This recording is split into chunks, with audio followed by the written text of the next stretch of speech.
Alright, my people, what's up? What's going on? Don Bernard Jr. here once again, as always. First, I want to say thank you, everybody out there who's been following me for the past 4 years here on YouTube. My video career on YouTube started in 2006 of, I believe it was March.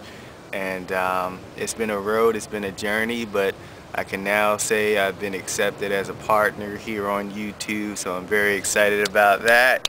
Hooray! Now I can do my videos as long as I'd like, and I of course have the YouTube ads that I get some revenue from, and I can sell content here on YouTube, which I will be doing very shortly.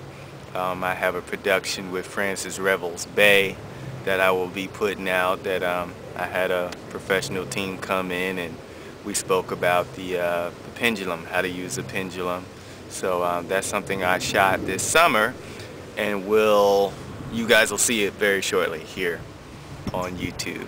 So today I wanted to speak about the nature of soulmates, and I wanted to do that because something I put up as a Facebook update yesterday was the fact that here in America now you're seeing more singles. People are single more than ever, whereas we know in the past people got married, you know, like if you talk about in the 70s, 80s, people were getting married as soon as they got out of college, even if they didn't go to college, maybe even in high school, right? People got hitched and they stayed together forever, and now we're seeing a big shift in the nature of relationship. So I brought this up to people so they could state their opinions. And a friend of mine, someone had said how, you know, there's this one person for everyone. There's this soulmate, and that is your destiny. And if that isn't the case, then you basically, that means you'll be single forever if you don't then meet this soulmate.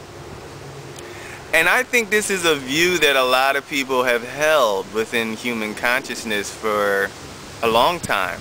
This idea that there's one.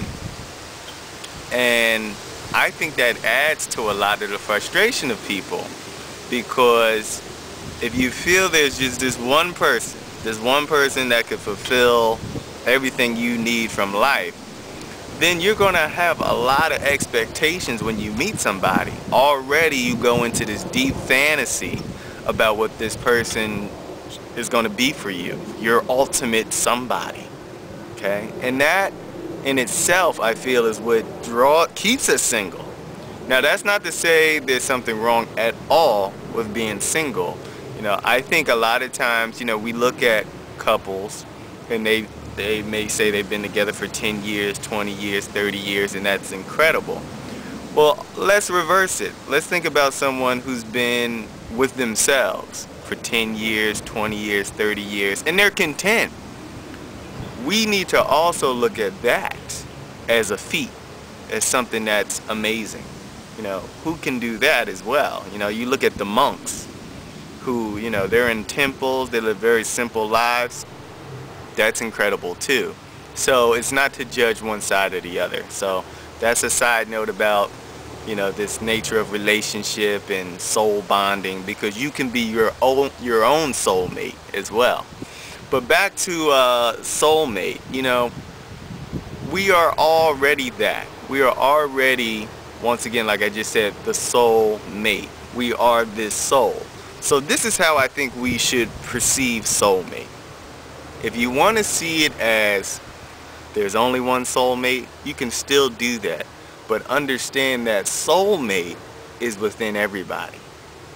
It's just like the God, Goddess. You could say there's one God, but we understand that God, Goddess is within all of us. So the goddess, if you're a man and you're seeking a woman, that goddess really could be accessed through anybody and in different ways, through different people, depending on their own consciousness and how aware they are of who they truly are, if they understand that they truly are God, Goddess.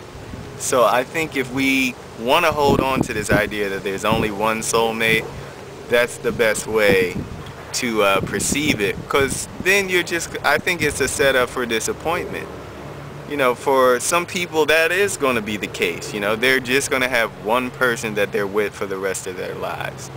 But for many of us, the camera just ran out of memory, so I had to start over. But anyway, I'll start where I left off.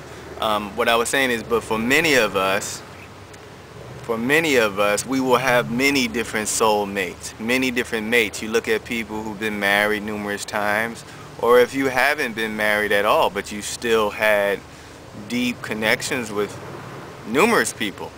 Who's to say they weren't your soulmate? You know, if they affected your soul, if you grew from that experience, then they are indeed your soulmate. So I think we should sometimes get out of our head of the fantasy. You know, and J. Krishnamurti talks about that. He has a book on relationship, and that's literally what it's called, On Relationship. And he said when we meet someone, we have a track and they have a track. And they never meet because already I have a track, a fantasy, an idea of what this should be. And so does the other person. So if we dissolve our ideas and our notions about what a relationship should be in the first place, though you can still have an intention of what you're looking for, how are you to know how that's going to play out? Because if you fully knew how something would play out, then there would be no growth. So we experience to learn something new. So I think we need to really learn how to surrender in the moment of experience. And of when we meet someone for the first time that we feel some deep connection towards. We can't play out. We can't dictate what's going to happen. But through the growth and through the experience of us coming together, we grow.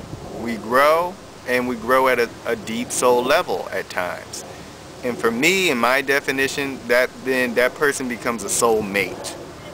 And how I express that love may be temporary. It may not be a permanent experience of forever and ever. We may not decide to be committed for the rest of our lives. It may last for a week. It may be a summer. It may be years. But I think this is the kind of mentality that's growing festering within the unconsciousness of the generations to come. And that's why you're seeing this shift of people be single more.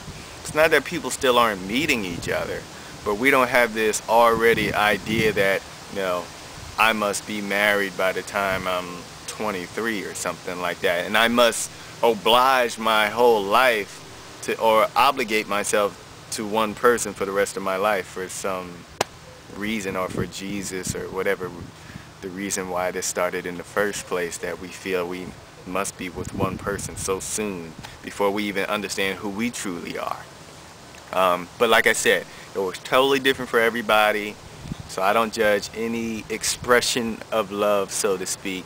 But this is just a little bang for your buck. So I'd like to get you guys' perception on this, because there's a lot of different views about this. So hit me up with some comments so I can get more viewpoints myself, more insights myself on this subject. And is there anything else I wanted to say? I feel like I did, but I don't know in the moment. So I'm going to just leave it at that for now. Soulmates, and that's what it is. Peace to all my future soulmates, or soulmate. Maybe there's just going to be one. That basically means I'm still single right now. All right, I'm living the life of a monk. Not really.